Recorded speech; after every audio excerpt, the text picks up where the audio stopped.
Hello, welcome back to my YouTube channel जिसका नाम है Rajasthan high court LDC by Raghuraj. और आज हम जो बात करेंगे वो बात होगी आपकी जो प्रोफाइल के बारे में।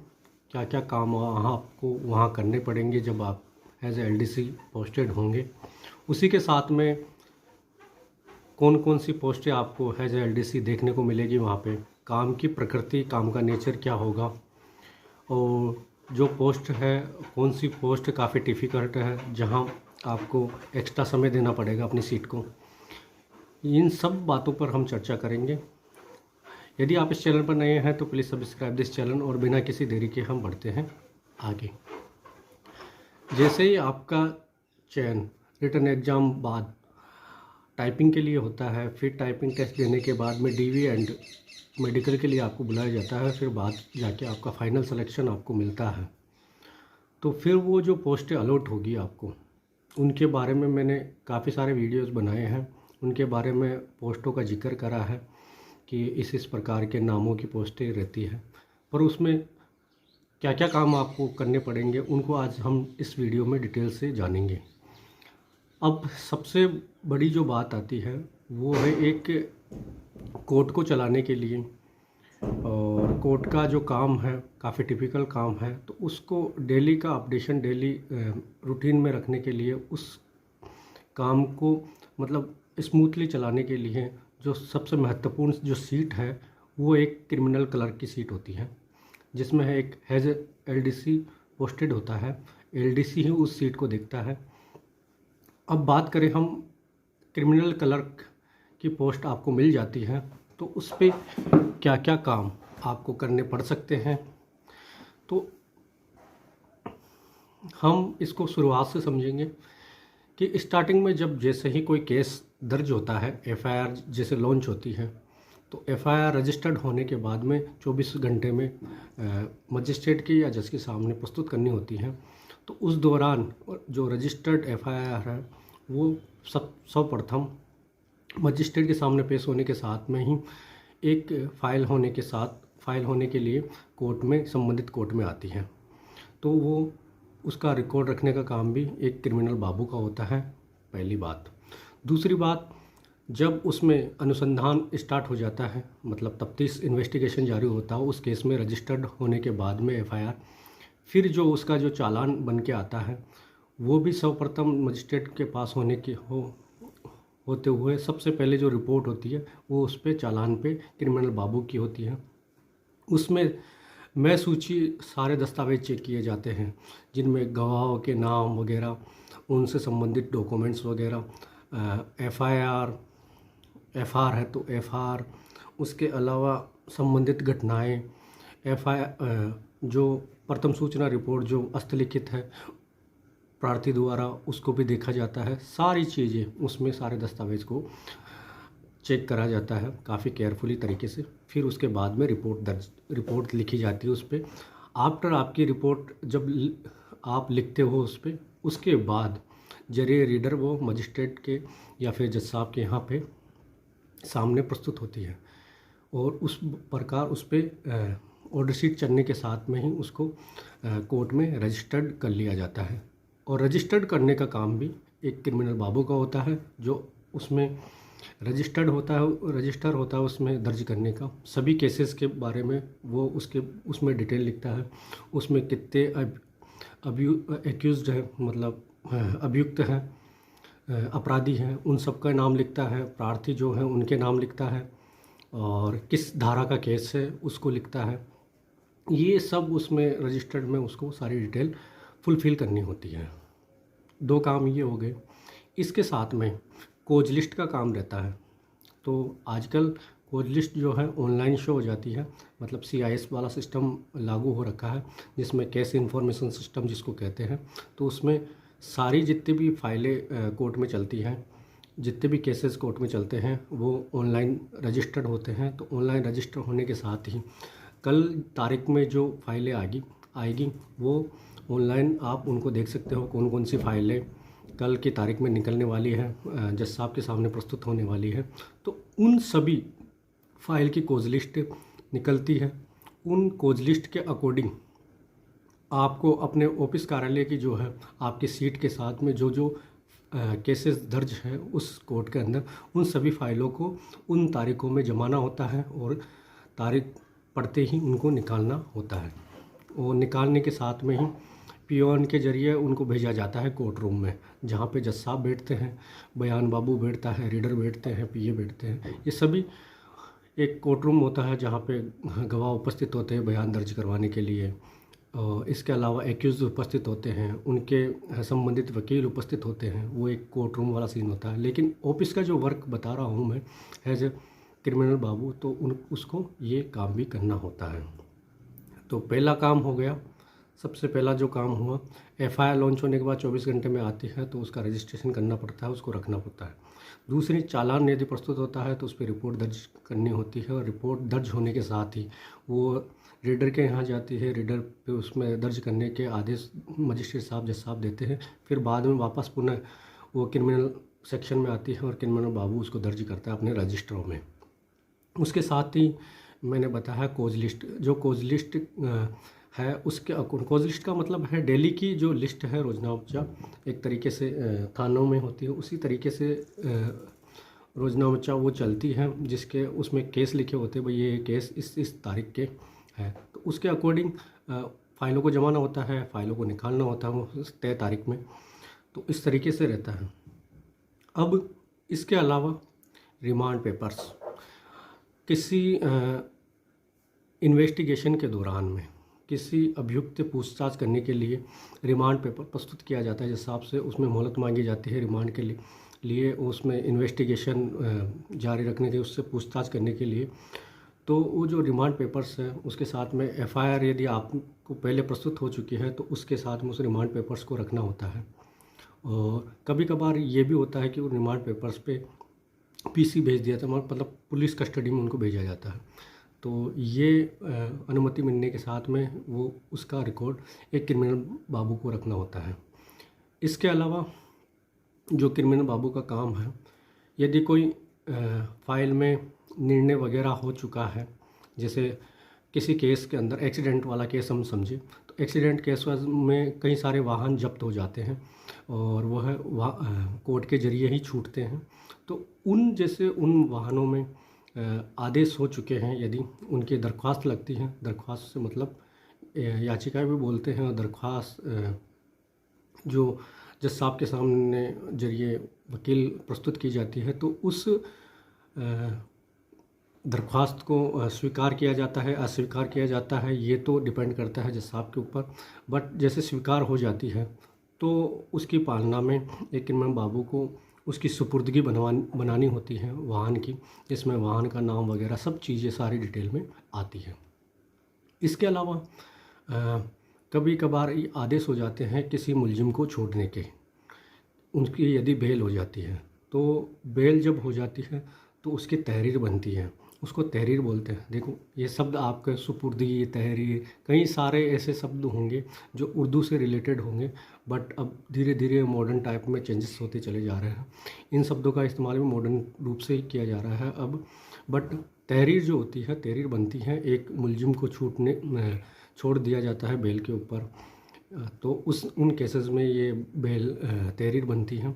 तो तहरीर में मुलजिम का बाकायदा नाम आता है, केस का जो टाइटल है वो आता है, किस धारा में बंद किया है वो आता है, सारी डिटेल फुलफिल होती है, उस पर न्यायालय की मुद्रा होती है, मजिस्ट्रेट के साइन होते हैं, ये सारी डिटेल होती हैं। तो वो भी एक क्रिमिनल बाबू के हाथों से ही भरा जाता है तहरीर। तो काफ़ी रिस्क वाला काम है, केयरफुल तरीके से उसको भरना होता है, क्योंकि एक गलती से वो मुलजिम छोड़े नहीं छोड़े, क्योंकि जेलर के ऊपर वहाँ पे डिपेंड करता है, बाद पूछताछ होती है।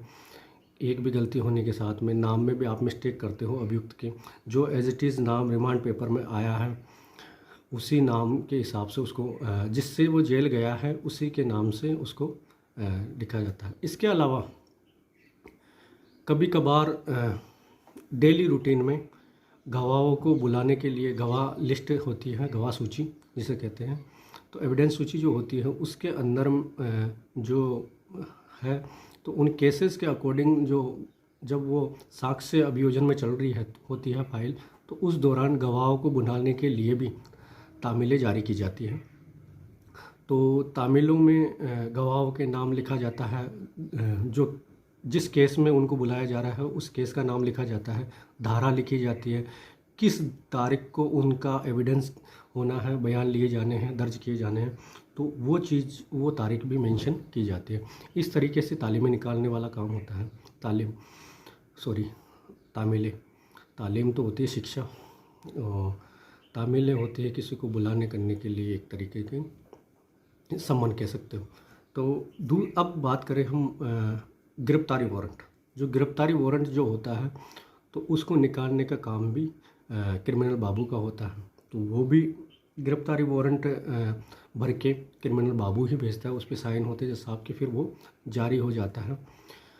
अब इसके अलावा भी कहीं एक्स्ट्रा चार्ज, कहीं एक्स्ट्रा कार्य करने होते हैं। फाइल आने के बाद में उनको तारीखों में वापस से जमाना, उससे संबंधित जो आज उस केसेस से संबंधित जो दस्तावेज प्रस्तुत हुए हैं तो उनको फाइलिंग करना, मतलब सिलना, उन फाइलों के साथ में जो दस्तावेज हैं उनके पार्ट में डिवाइड करना, जैसे ए पार्ट, बी पार्ट। तो ए पार्ट में क्या क्या चीज़ें शामिल होती है, जो चालान जो आता है वो ए पार्ट का हिस्सा होता है। बी पार्ट में जो बाद की कार्रवाई कोर्ट की प्रोसीडिंग रही वो चीज़ें वो होती है। इम्पोर्टेंट पार्ट ए पार्ट में शामिल किए जाते हैं। बी पार्ट में जैसे कोई वकील का वकालतनामा वगैरह, उससे जुड़े हुए दस्तावेज, हाजिरी माफ़ी, ये सब चीज़ें उसमें ऐड होती है। ये एक तरीका होता है फाइलिंग करने का। वो जैसे आप लगोगे तो वो धीरे धीरे वहाँ पे प्रैक्टिकल करने के बाद आप सीख जाओगे। इसके अलावा भी और भी कहीं सारे काम क्रिमिनल क्लर्क के रहते हैं। तो ये मैंने मोटा मोटा जो है क्रिमिनल बाबू का वो बता दिया है क्या क्या काम रहते हैं। अब हम बात करेंगे है जो एलडीसी एक और पोस्ट जो होती है वो होती है बयान बाबू की। अब बयान बाबू का क्या काम रहता है? बयान बाबू का काम ये रहता है कि जो भी गवाह है कोर्ट रूम में आते हैं, कोर्ट में अपने बयान दर्ज करवाने के लिए आते हैं संबंधित केसेस से, तो उनके जो बयान दर्ज करने का काम रहता है, उनके रिकॉर्ड को मेंटेन करने का जो काम रहता है वो बयान बाबू का रहता है। एज इट इज़ जो पूछा जा रहा है उससे वकील द्वारा या जज साहब द्वारा, तो उसने क्या प्रत्युत्तर, उसका आंसर दिया है, उसको दर्ज करना होता है। इसके अलावा उसको शपथ दिलाना होता है। ये सारी चीज़ें वहाँ उसको दर्ज करनी होती हैं। इसके अलावा प्रिंट आउट निकाल के संबंधित फाइल में रखना होता है। ये एक बयान बाबू के काम है। ऐसा कोई लाइबिलिटीज़ वाला इतना बड़ा काम नहीं है, बट टेक्निकल काम है, टेक्निकल चीज़ों से जुड़ा हुआ काम है। कंप्यूटर पे ही दर्ज होता है। सबसे ज़्यादा जो टाइपिंग आपकी ली जा रही है एग्ज़ाम बेस्ड, तो सबसे ज़्यादा जो काम आएगी वो वहाँ पे बयान वाली सीट पे काम आने वाली है। इसके अलावा जो मौखिक इंस्ट्रक्शंस, आदेश जो मिलते हैं उनको भी जिम्मेदारी के साथ में करना होता है। वो चाहे जरिए जज साहब मिले या किसी उच्च अधिकारी द्वारा प्राप्त हों, उन आदेशों की पालना की जानी होती है। इसके अलावा मैं बात करूं आमद रवानगी बाबू, तो ये नाम थोड़े अटपटे लग रहे होंगे, पर रिसिप्ट एंड डिस्पैच जो करता है उसको आमद रवानगी बाबू बोलते हैं। अब आमद रवानगी वाला काम ये होता है, कोई भी डाक या कोई भी लेटर वगैरह, कोई भी संबंधित दस्तावेज कोर्ट में आता है तो वो सबसे पहले डिस्ट्रीब्यूट होने से पहले, संबंधित कर्मचारियों को देने से पूर्व पहले कोर्ट के रिकॉर्ड में लिया जाता है। रजिस्टर में उसका इंदराज होता है, रजिस्टर में उसकी एंट्री होती है। फिर वो जिससे रिलेटेड, जिस कर्मचारी से संबंध रखता है वो दस्तावेज या फिर वो लेटर या फिर जो इन्फॉर्मेशन मांगी जा रही है इससे संबंधित लेटर, वो उस कर्मचारी को दिया जाता है। तो ये पहला काम है रिसिप्ट का। मतलब कोई भी कागज़ आए तो सबसे पहला उसको रिसिप्ट करना है, मतलब अपने रिकॉर्ड में लेना है, उसको छड़ाना है अपने रजिस्टर में, उसका एंट्री करनी है। एंट्री करने के बाद जो संबंधित वो कागज़ जिससे संबंधित है, जिससे वो सूचना इकट्ठी की जा सकती है, उस संबंधित कर्मचारी को उसको देना होता है। फिर हस्ताक्षर उस रजिस्टर में लेने होते हैं। आपको उठ के नहीं जाना होता, पियोन को भेज देते हो आप, वो संबंधित दस्तावेज रख के उस रजिस्टर में, उसी रजिस्टर में वो साइन दे देता है और अपना कागज़ रख लेता है। इस तरीके की प्रोसेसिंग होती है। कभी भी कोई भी दस्तावेज कोर्ट से संबंधित यदि आप किसी को देते हो तो ज़रूरी है ये रिस्क कभी मत लेना, चाहे कितना ही सगा हो, कितना ही फेथफुल हो, कितना ही आप आप उस पर विश्वास करते हो, लेकिन कोर्ट के मामले में, नौकरी के मामले में ये रिस्क मत लेना। यदि आप किसी को कोई कागज़ देते हो, चाहे वो इम्पोर्टेंट हो नहीं हो, ये कोई मायने नहीं रखता, पता नहीं कब कौन सा कागज़ कब इम्पोर्टेंट हो जाए, लेकिन यदि आप किसी को आप कागज़ दे रहे हो तो उससे रिसिप्ट एंड सिग्नेचर ज़रूर लें। बाकायदा उसका नाम लिखवाए, तारीख लिखवाए, उससे लेने की सारी चीज़ें उससे लिखवाने के साथ में ही अपन संतुष्ट हो। ये एक आमद रवानगी बाबू का काम होता है। इसके अलावा रवानगी से हम डिस्पैच का मतलब समझते हैं। कोई भी डाक ऐसी होती हैं, जैसे जज साहब ने कोई लेटर जारी करा किसी को विशेष तौर पे, या फिर अपर जज के यहाँ हाई कोर्ट को, या फिर मतलब कई सारे संबंधित दस्तावेज होते हैं, कई सारे लेटर्स होते हैं जो अनंतर विभागों में भी जाते हैं, अपने संबंधित विभाग में भी जाते हैं, उच्च न्यायालय में भी जाते हैं। तो उन लेटर्स को भी डिस्पैच करते हैं, मतलब क्रमांक डालते हैं। जिस तरीके से आपने देखा होगा अपना कास्ट सर्टिफिकेट, तो आपने आवेदन करने के बाद में जब आपका जारी कर दिया जाता है तो जारी जो नंबर है वो डिस्पैच नंबर है, एक तरीके से इशू नंबर जिसे कहते हैं। इसी तरीके से वो जारी कर दिए जाते हैं, मतलब रवाना कर दिए जाते हैं। तो ये लिखना ज़रूरी होता है कि भाई किस द्वारा आपने वो उसको जैसे रजिस्टर करवा के रवाना करा है तो रजिस्टर्ड पोस्ट लिखना होता है, ठीक है।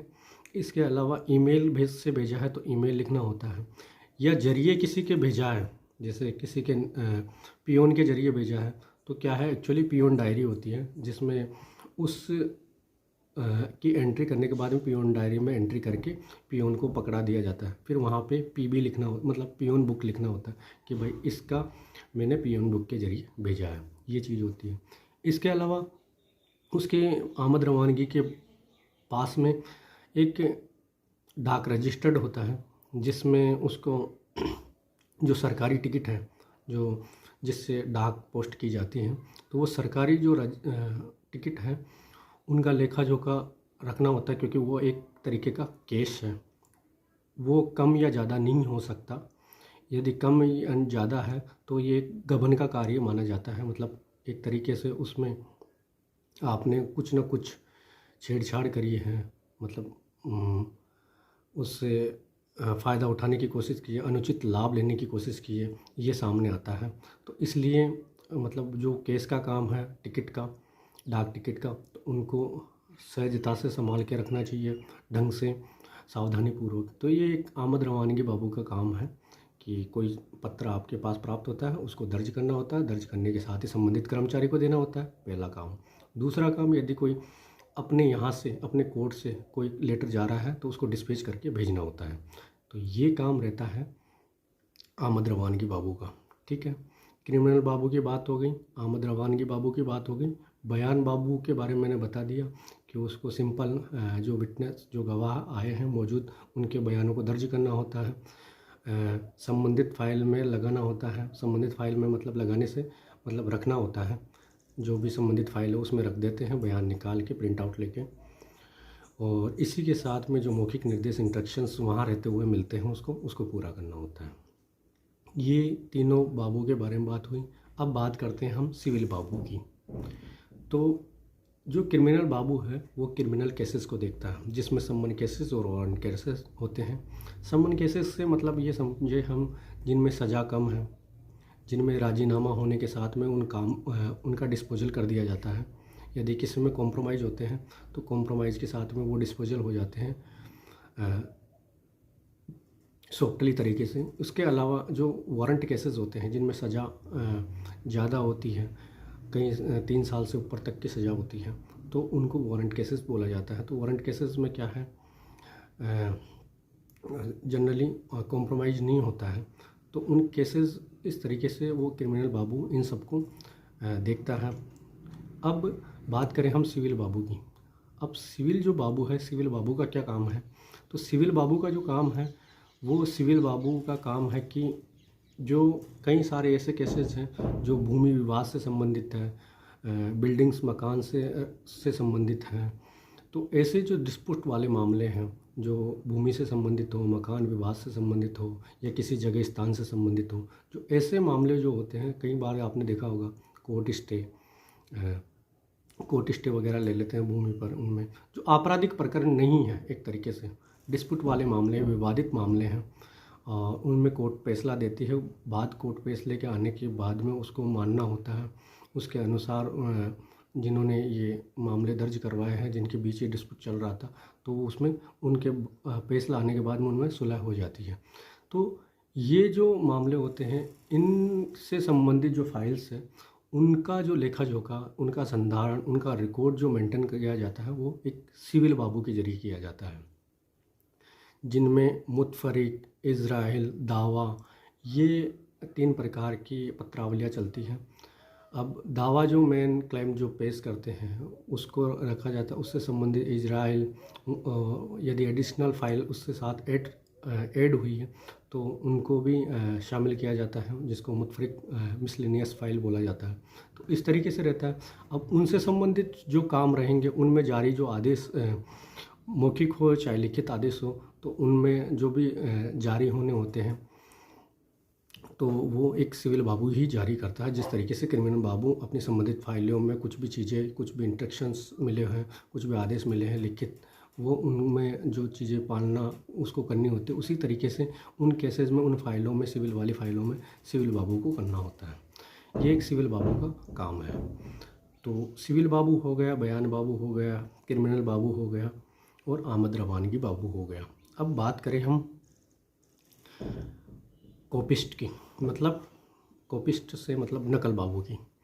तो नकल बाबू का जो काम होता है, कई बार ये होता है कि भाई जो वादी हो, चाहे प्रतिवादी हो, चाहे एपी हो चाहे पीपी हो, मतलब एपी हो मतलब असिस्टेंट प्रोसिक्यूशन ऑफिसर, जो लीड करता है एज ए सरकार की तरफ से, डिफेंड करता है सरकार की तरफ से, तो वो सरकारी जो वकील होता है तो वो भी क्या है, नकल निकलवाता है। हालांकि उसको एक कॉपी ऑलरेडी जब चालान पेश रहा होता है तब चालान की कॉपी उसको मिलती है, उसके अलावा एक्यूज को मिलती है, अभियुक्त को मिलती है, और एक कॉपी मिलती है कोर्ट को, और इसी के अलावा वो अपने एसपी ऑफिस को एक कॉपी भेजते हैं। इस तरीके का काम पुलिस वालों का भी होता है कि किसी केसेस के बारे में कहाँ कहाँ कॉपियाँ वितरित होती हैं। एक केस से संबंधित कॉपी एपीओ को जाएगी, मतलब पीपी एपीओ उसको जाएगी जो सरकारी वकील है उसको, उसके अलावा कोर्ट में जाएगी, कोर्ट के अलावा अभियुक्त को जाएगी, जो उस जिसको अभियुक्त बनाया उस केस में उसको भी वो कॉपी दी जाती है। इसके अलावा कॉपी जाएगी एसपी ऑफिस को। तो इस तरीके से खैर वो पुलिस वालों का काम है। पर बात करें हम यहाँ अपने कॉपिस्ट की, तो जो कॉपिस्ट होता है तो उसको दरख्वास्त मिलती है, प्रार्थना पत्र मिलते हैं कि नकल निकलवाने से संबंधित। अब उन पे क्या है, टिकट लगवाना होता है। अर्जेंट वाला टिकट अलग होता है कॉपिंग का, और उसके अलावा जो सामान्यतः जो कॉपिंग के टिकट हैं वो लगवाकर प्रार्थना पत्र लेना होता है। इस तरीके से फिर उसके बाद में जो अर्जेंट वाली है उनको 24 घंटे में देना होता है नकल को, मतलब उसकी कॉपी करवा के। अब इस तरीके से सामान्यतः वकील जो होते हैं, जिस केस से संबंधित वो जो केस उनसे संबंधित है, उनसे संबंधित केसेस में वो नकल निकलवाते हैं, बाकायदा साइन करते हैं, भरते हैं कि किस किस चीज़ की नकल उनसे दोबारा मांगी जा रही है, वो प्रार्थना पत्र में लिखते हैं, और एक सिस्टमेटिक फॉर्मेट होता है, उसी फॉर्मेट में वो सब चीज़ें लिखते हैं। फिर वो नकल बाबू के पास आती है, मार्क होने के साथ ही नकल बाबू वो देखता है, फिर उससे संबंधित फ़ाइल, यदि वो क्रिमिनल सेक्शन में है तो क्रिमिनल सेक्शन से लेता है वो फ़ाइल, यदि वो फ़ाइल सिविल सेक्शन से है तो सिविल सेक्शन से सिविल बाबू से लेता है। लेने के साथ में ही अपने दर्ज करता है, भाई मैंने ये फाइलें ली, उनको साइन देता है, क्योंकि वो यदि बिना साइनों के उसको पत्रावलियाँ दे दें, कल को वो मना कर दे। इस वजह से क्रिमिनल बाबू भी जब फाइलें देता है कॉपिस्ट को, तो वो साइन लेता है उनसे, भाई ये फाइलें मैंने इनको दी है। ये एक विश्वास वाली बात है, बाकी लेना ज़रूरी है। देखो कल का कोई किसी को पता नहीं, इसलिए जो कॉपिस्ट है वो कॉपिस्ट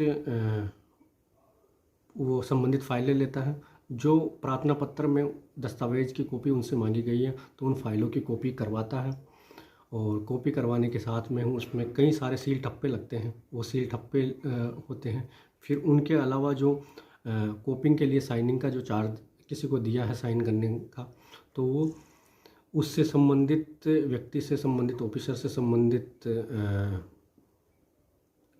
कर्मचारी से उस पर साइन करवाता है, या फिर मजिस्ट्रेट साहब या जज साहब से साइन करवाता है। फिर साइन करवाने के साथ ही वो शुल्क लेता है वकील से, उससे संबंधित शुल्क लेता है और शुल्क लेने के साथ ही उसको प्रोवाइड करवा देता है। ये कोपिस्ट का काम होता है, सिंपल। उसको ज़रूरी है कि कोपिस्ट को अपने जो संबंधित प्रार्थना पत्र उसको प्राप्त हुए हैं उसको तय समय में वो पूरा करें, तय समय में उनको उनकी कॉपी करके संबंधित वकीलों को, संबंधित एपीओ को, संबंधित वादी प्रतिवादी को या संबंधित एक्यूज्ड या फिर जो प्रार्थी है उसको देना होता है। तो ये जनरली प्रोसेस होती है एक कोपिस्ट के लिए। अब बात करें हम नाजिर की, तो नाजिर एक ऐसी पोस्ट है जो कोर्ट का एक तरीके से मैनेजमेंट देखता है। इसके अलावा जैसे स्टोर कीपर है, कोई भी सामान जो कोर्ट में आ रहा है उसका इंदराज वगैरह जो भी होना है वो अपने रजिस्टरों में नाजिर करता है। इसके अलावा वेतन बिल जो है वो नाजिर का काम होता है, वेतन बिल बनाने का सभी कर्मचारियों का, ऑफिसर्स का, यहाँ तक कि सभी का वेतन बनाने करने का काम नाजिर का होता है, वही वेतन बिल वगैरह बनाता है। अब इसके अलावा जो काम होते हैं नाजिर के, तो नाजिर के जैसे बिल्डिंग से संबंधित रख रखाव का भी काम हो सकता है। यदि जज साहब ने उसको दिया है तो बिल्डिंग से रख रखाव से संबंधित काम भी उसको सुपुर्द कर देता है। इसके अलावा जो केस से रिलेटेड जितने भी मामले हैं उनको शॉर्ट आउट करने का, उनको देखने करने का काम नाजिर का होता है। इसके अलावा सिविल के अंदर भी सेल अमीन जो होता है वो सहायक नाजिर होता है। नाजिर जो होता है उसको सेल अमीन बोला जाता है। कई सारे प्रकरणों में, सिविल प्रकरणों में सेल अमीन के द्वारा वो सम्मन जारी किए जाते हैं सिविल केसेस में, तो उसके द्वारा सेल अमीन के द्वारा वो जारी किए जाते हैं। उनकी जो तामील है वही करवाता है सेल अमीन ही। तो ये सारी प्रक्रियाएं हैं, सभी बाबुओं के काम मैंने आपको बताए। इसके अलावा भी कई सारी और पोस्टें होती हैं, उनके बारे में चर्चा मैं अगले वीडियो में करूँगा। आई होप इस वीडियो के साथ में काफ़ी कुछ जो काम का नेचर है, काम की जो प्रकृति है और जो सीटों का जो काम है, वो सारे कामों के बारे में आप जाने होंगे, समझे होंगे। बट देखो, मैं सजेस्ट करना चाहूँगा इस मामले में कि आपको कोई सी भी आपको सीट मिले इन फ्यूचर, आपका मैं सभी को ऑल द बेस्ट बोलूँगा। आपका सभी का सिलेक्शन रहे जिन्होंने भी कड़ी मेहनत की है।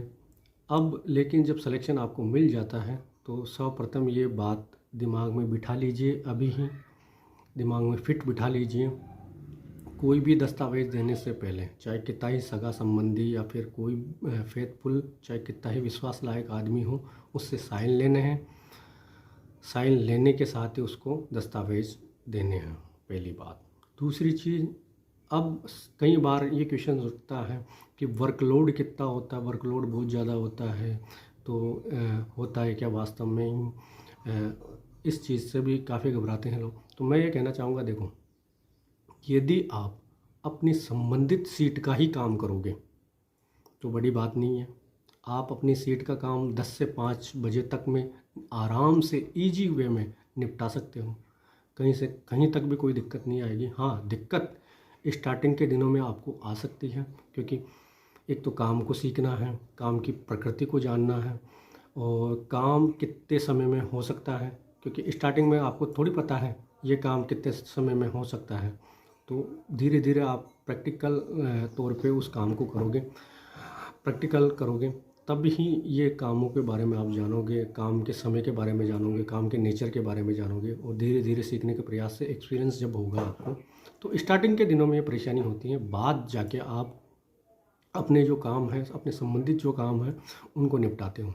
अब बात आए कि ऊपरी दबाव होता है क्या? ऊपरी दबाव से मतलब जो कोर्ट का जो माहौल है, तो वो स्टाफ वाले दबाव डालते हैं कि किसी काम को, देखो, जिससे आपका काम निकल रहा है, जिस भी स्टाफ के कर्मचारी से आप मतलब चाहते हो ज्ञान अर्जित करना, नॉलेज देना, कि आपको लगता है कि भाई ये अच्छी खासी मेरे को नॉलेज दे सकता है, क्योंकि आपको कई बार सुनने में मिल जाएगा कोर्ट में ही कि ये कर्मचारी जो है वो सारी जानकारी रखते हैं कोर्ट के संबंधित मामलों में।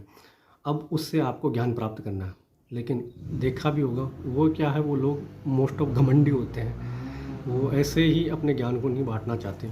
ऐसे ही आप एज एलडीसी जाओगे तो वो चाहेंगे कि भाई इनसे जितना काम ले सकें हम ले, इनको जितना काम ढाल सकें इन पे ले। तो ये देखो, सबसे पहले अपने अधिकारों के बारे में जानो, अपने को जो काम मिला है उसके बारे में जानो, किसी से कोई डरने की आवश्यकता है नहीं।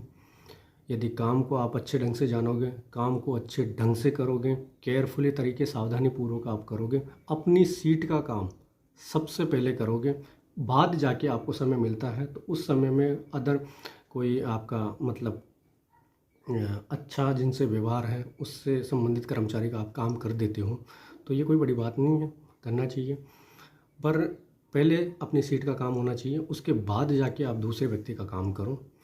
सीधा मना कर दो पोलाइटली कि भाई मैं पहले हाथ का काम कर रहा हूँ, अपनी सीट का काम कर रहा हूँ, मैं समय मिलते ही आपका काम कर दूँगा। मना भी नहीं करना, मना भी इस तरीके से करना है ताकि अगले वाले को दुख भी नहीं हो। तो ये सारी चीज़ें आपको जाननी पड़ेगी, सारी चीज़ें समझनी पड़ेगी।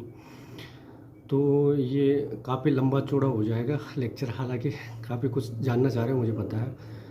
एनीवे, बहुत कुछ सीखने को मिला होगा इस वीडियो के साथ में। Thanks watching this video. और ये जो वैल्यूबल इन्फॉर्मेशन है ये काफ़ी लोगों के साथ आप शेयर करिए प्लीज़, मेरी हाथ जोड़कर विनती है।